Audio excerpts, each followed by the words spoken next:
கண்டடைவர். தம் வழியை செம்மைப்படுத்துவோ எனது மீட்பை கண்டடைவர்.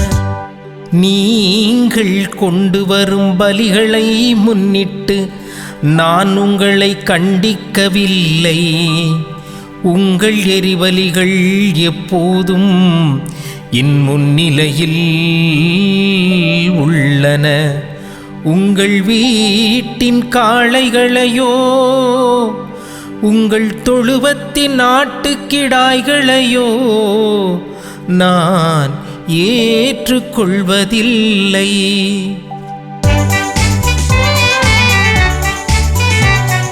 தம் வழியை செம்மைப்படுத்துவோ எனது மீட்பை கண்டடைவர். தம் வழியை செம்மைப்படுத்துவோ எனது மீட்பை கண்டடைவர். கிறிஸ்துவுக்குள் பிரியமான சகோதர சகோதரிகளே, மாதா தொலைக்காட்சி நண்பர்களே, தினமொரு திருப்பாடல் நிகழ்வில் உங்கள் அனைவரையும் சந்திப்பதில் பெருமகிழ்ச்சி அடைகிறேன். இன்றைய நாளிலே நமது சிந்தனைக்காக கொடுக்கப்பட்டிருப்பது திருப்பாடல் எண் 50. அதனுடைய பல்லவியாக தம் வழியை செம்மைப்படுத்துவோர் கடவுள் தரும் மீட்பை கண்டடைவார் என்று கொடுக்கப்பட்டிருக்கிறது. பிரியமான சகோதர சகோதரிகளே, இந்த திருப்பாடல் நமக்கு பல உண்மைகளை எடுத்து காட்டுகிறது. முதலாவதாக இந்த திருப்பாடல் ஆசாப் என்பவருக்கு சொந்தமான திருப்பாடலாகும். அதாவது இந்த திருப்பாடல் தீர்ப்பு திருப்பாடல் என்று விவிலியறிஞர்கள் கருதுகிறார்கள். இதிலே கடவுள் தம் மக்களை நீதிமன்றத்திற்கு அழைத்து அவர்கள் வெளிப்புற வழிபாட்டில் அதிக ஆர்வம் காட்டினாலும் உண்மையான மனமாற்றமும் நீதியான வாழ்வும் இல்லாததை சுட்டி காட்டுகிற ஒரு திருப்பாடலாக இது அமைந்திருக்கிறது. இந்த பாடல் இஸ்ரேல் மக்கள் எரி பலிகளையும் பாவம் போக்கும் பலிகளையும் முறையாக செலுத்தினாலும் அவர்கள் வாழ்க்கையில் நீதியையும் கீழ்ப்படுதலையும் அன்பையும் புறக்கணித்ததை இது வெளிப்படுத்துகிறது. எனவேதான் கடவுள் எனக்கு உங்களுடைய பலிகள் தேவையில்லை, உங்களுடைய இதயம் வேண்டும் என்கிற மாபெரும் உண்மையை இந்த திருப்பாடல் வழியாக சுட்டி காட்டுகிறார். கடவுள் உலகின் எல்லா படைப்புகளுக்கும் உரிமையாளராக இருக்கிறார். ஆகவேதான் மனிதர்கள் கொடுக்கும் பலிகளால் அவர் நிறைவடைவதில்லை. மாறாக நன்றியுணர்வு, மனம் திரும்புதல், நீதி, நேர்மையான வாழ்க்கை இவற்றைத்தான் கடவுள் விரும்புகிறார். எனவே இன்றைய நாளிலே இந்த திருப்பாடல் வழியாக 4 அழகான வாழ்க்கை பாடங்களை நமக்கு கடவுள் கற்றுக் கொடுக்கிறார். முதலாவதாக, வெளிப்புற சடங்குகளை விட உள்ள தூய்மை முக்கியம். பிரியமான சகோதர சகோதரிகளே, நம்முடைய அனுதின கிறிஸ்தவ வாழ்க்கையில் பலவிதமான சடங்குகளுக்கும் சம்பிரதாயங்களுக்கும் நவநாட்களுக்கும் திருத்தேர்வுகளுக்கும் புனித சுரூபங்களுடைய வணக்கங்களுக்கும் நாம் அதிகப்படியான முக்கியத்துவம் கொடுக்கிறோம். ஆனால் உள்ளார்ந்த வாழ்வு எப்படிப்பட்டதாக இருக்கிறது? தூய்மையாய் நிறைந்த இதயம் என்னிடம் இருக்கிறதா என்று இன்றைய நாளில் சிந்தித்து பார்க்க அழைக்கப்படுகிறோம். சடங்குகள் சம்பிரதாயங்களை கடைபிடிப்பது மட்டுமல்ல, மாறாக அந்த சடங்குகளும் சம்பிரதாயங்களும் நாம் செய்யக்கூடிய அனைத்து பக்தி முயற்சிகளும் நம்முடைய உள்ளத்தின் தூய்மையை நமக்கு கொடுக்க வேண்டும். இரண்டாவதாக, கடவுள் போலியான பக்தியை வெறுக்கிறார். பிரியமான சகோதர சகோதரிகளே, வெளி ஆடம்பரமான வாழ்க்கையிலே நாம் எந்த அளவிற்கு கடவுளுக்கு பக்தியுள்ளவர்களாக இருக்கிறோம் என்பதை நாம் வெளிப்படையாக காட்டிக்கொள்கிறோம்.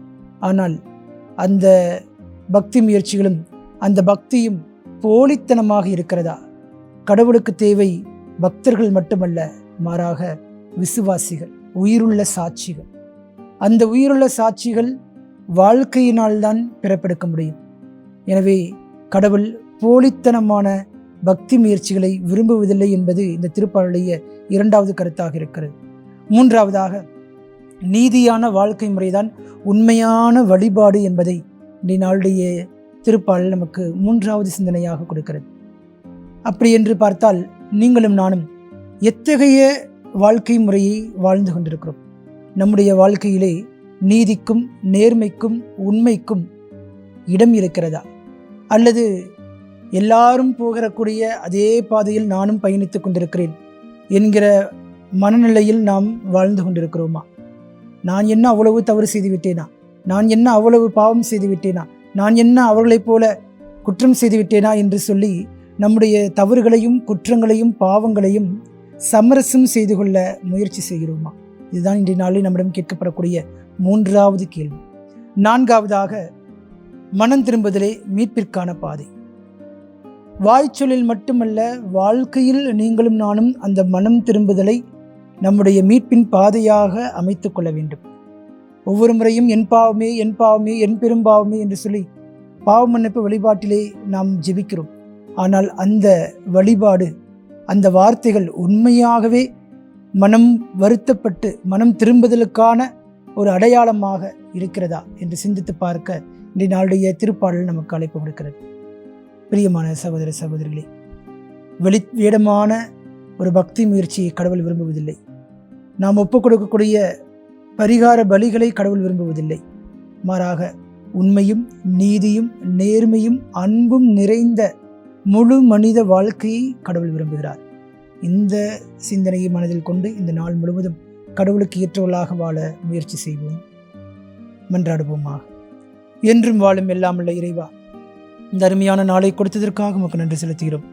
இந்த தினமொரு திருப்பால் நிகழ்வின் வழியாக இதோ எங்கள் அனைவருக்கும் இன்றைய நாளுக்கான அற்புதமான சிந்தனைகளை கொடுத்திருக்கின்றீர். இதோ இன்றைய நாளிலே வெளிப்புற சடங்குகளை விட உள்ளத்தின் தூய்மை முக்கியம்.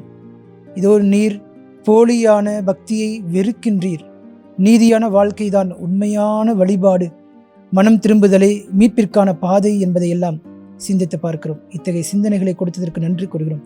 இந்த சிந்தனைகள் எங்களுடைய சொல்லாக, செயலாக வாழ்க்கையின் முழு பயனை பெற்றுக்கொள்ள எங்களுக்கு அருள் புரிவீராக. எங்கள் ஜெபம் கேளும் ஜீவனுள்ள நல்ல பிதாவே. ஆமென்.